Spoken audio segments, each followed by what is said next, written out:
Hello and welcome to today's video. This is another video I did not plan. This just sort of happened. So what happened is this. I was sort of unsatisfied with my results from trying out my new Circ magnetics, and I was scheduled to release the blue, and I didn't want to. I didn't want to record the audio, and I didn't want to release it. Maybe this is just me being petulant. Doesn't matter at this point because I did indeed decide not to post that video yet.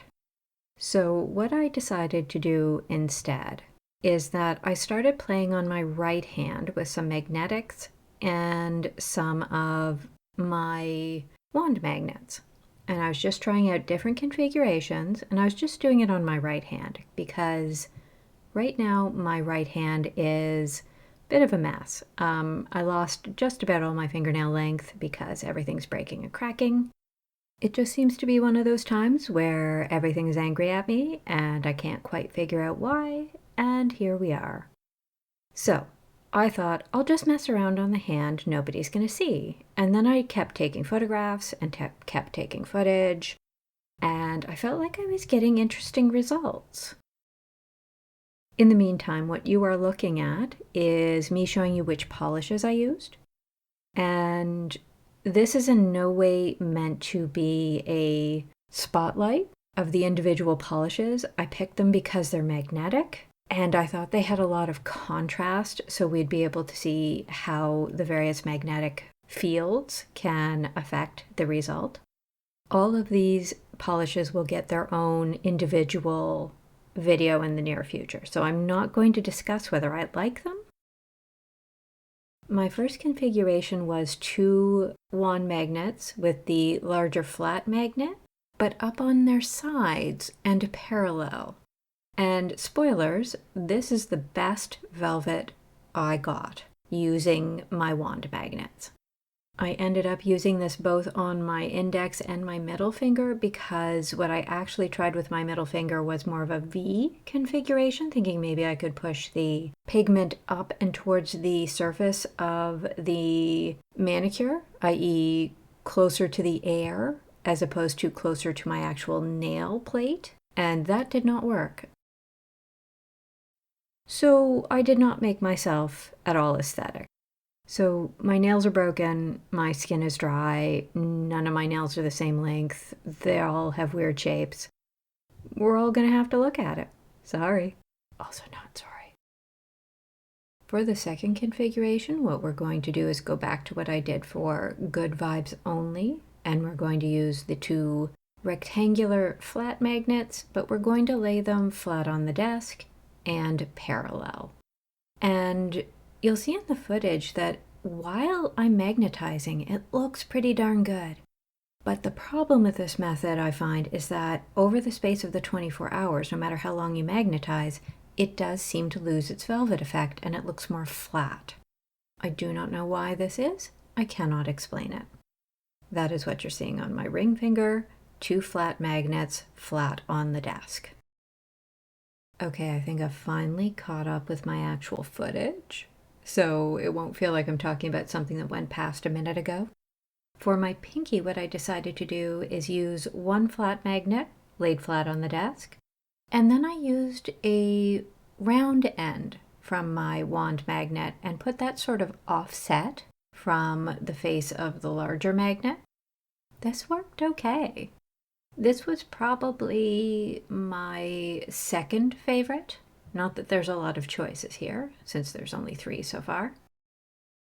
For the final nail, which happens to be my thumb, I am putting 3 coats on this one. It's the only one where I had felt I had to go up to 3. It is a more sheer magnetic. For this one, I originally started out using the same methodology as the pinky, but because the magnetic on this one is that rainbow hollow magnetic, it was much harder to see. And with that methodology, I really could not tell where the rainbow was at all. And so what I did is did 1 coat that way, realized it wasn't really working on my thumb because of the particular polish I had used. And then I decided to try for the second coat and the third one using the two flat magnets, the rectangular ones, but making them perpendicular. And this one also had an interesting result. We'll see it in my halogen lights later because in these particular LEDs, the rainbow just really does not show up at all. Something about my camera just doesn't really want to pick it up. Okay, and now you're seeing my full hand. And you can see this is the same night that I polished. This is directly after I had finished. I'm not even certain I have top coat on here, but rest assured, I did magnetize with my top coat as well. And I think you can see there is a decent velvet effect on every nail, but I think the best is the middle and the index. The red and green and the what here looks like blue and black, though it is blue and purple. I will say for the method I used on my pinky with the one flat, one round magnet, it does make it asymmetrical. There is a side that has a very nice flash and will show you the base underneath, and there is a side that does not. And I do want to specifically highlight my ring finger because that's the one with the two flat magnets that I feel in other shots you're going to see how after 24 hours it sort of looks more flat. It almost looks like it was never velvet. But I have to say, I think here they're looking pretty good. It's just whether or not, one, it will last, but also can it stand up to comparison to a horseshoe magnet. So in just a second, we're going to flip over to my footage from the next day. And I want to point out now how different specifically my ring finger looks. It looks like I didn't magnetize at all. And that was the methodology that used the two rectangles on the one magnet laying flat on the desk, which is why I recommend the two rectangular ones sitting upright as a methodology. Because as you'll see on my index finger and my middle finger, they still retain some of the velvet effect. It isn't as strong as it was the day before, but it is still there. The pinky is all right. You could do that if you wanted to, but if you're already fiddling around that much with magnets, just go full hog. Get out your tape like an idiot like I did, and just tape them upright. I do think in the second shot, you'll see my thumb in the halogens the next day, and I think it looks pretty darn good. So depending on your results, you might want to try the perpendicular rectangular ones as well. I thought it looked pretty good on that thumb. I could see some of the rainbows in that thumb, which I really was not expecting. I thought that was just a waste of time that I had done that. As it turns out, kind of effective for that particular polish. So I did go out and get myself a horseshoe magnet. I'll show you in a second exactly which one so that you have some idea what I'm talking about. I saw a very similar one on the Home Depot website, but that's not available in Canada, so I sadly had to get it from Amazon, but sometimes I do make exceptions for something that I'm finding difficult to find elsewhere. This one is a 20-pound pull. I have zero intentions of buying a second one. You'll see why soon. And I will say one of my fears about this thing was that the field of influence it has, so how far out from the center of mass of this thing does the field extend, it is not very strong as you move away from it. You'd be surprised at how small the field of influence actually is. I do have some footage later to show you exactly that. But I will say once you're inside that field of influence, it is a very strong magnet. If I had an implanted medical device of any kind, I would definitely never have this. Okay, so now we're just looking at the full hand shot. This is exactly the same nail polishes that were on my other hand and on the equivalent nails. So the two thumbs are the same, the two indexes are the same, etc. And I think even from the first instant you see these, you can tell how much stronger the pull is and how much closer to the surface the magnetic pigment is. It's evenly distributed throughout, so it looks very even. There aren't any like little bald patches. I'm thinking specifically on my other hand of my pinky nail, where it sort of made one half look good and the other half kind of looked a little strange, but it worked all right. I know in this lighting the pinky and the ring finger look like they're the same polish because the magnetic flash is in a somewhat similar colorway. They both have those chartreusey greens and those sort of, greenish yellows, the almost gold colors, but they are definitely not the same polish. I do have to say I was very impressed with the pull on this. I didn't know how much difference it would make, but I have to say, if you can have a horseshoe magnet, I think it might be worth it. Not just for the strength of the pull, but as you'll see in a second, when we get to the full hand shots the next day, it sets the polish really well. So unlike the other hand where some of my nails sort of didn't look like velvet anymore on the second day, using the horseshoe magnet even 2 days later, and I took it off after 2 days because I was going to do something else. So maybe not the longest wear test, but I think sufficient. Even after 2 days, there was no difference in the flash. It did not look like anything had settled or moved or become less flashy. In the halogen light, you can see the hollow, I think, a little bit better here on my thumb. The base is that what I think of as more of a lilac color, and it does seem to have a blue to green shimmer in it, and then on top of that, the hollow magnetic pull. I think you mostly see the warm tones of the hollow pull, but if you check really carefully, you can sometimes see the cooler tones, the greens, the blues, the purples. But it does show up here on camera mostly as a flash. You just see more of a bright light reflected back at you. In person, you can distinguish the rainbow just a tiny bit better, but we're working with the footage we have. I did manage to escape into the bedroom and find a tiny little sliver of sun at about 5 p.m. Canada is starting its deep descent back into winter, so the sun is setting at 8 p.m., so 5 is the last gasp of the sunlight. But because I found that little sliver of sunlight, I thought I'd just show you the polishes in that brighter light, even if it is a little bit funny looking.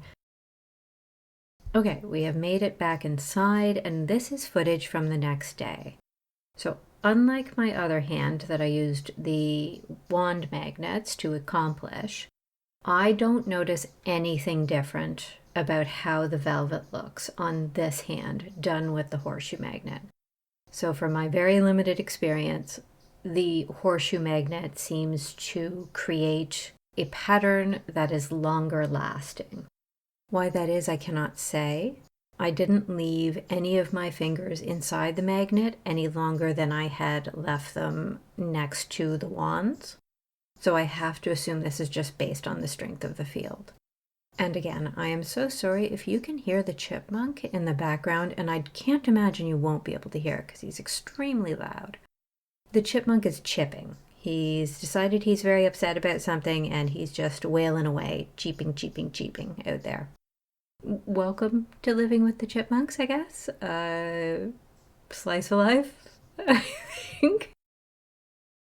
We're back under the halogens just so that I can show off that hollow on my thumb at some point, and also so that you can see the polish in a different lighting scenario, just because there is no sunlight to be had on this day. So this is the best I can do. I do want to emphasize that yes, the velvet does seem better with a horseshoe magnet. I could not tell you if a 20-pound pull would be significantly worse than a 30. I think the 20-pound pull is absolutely sufficient for me. I will not be going out to buy a 30-pound magnet. I just see no point.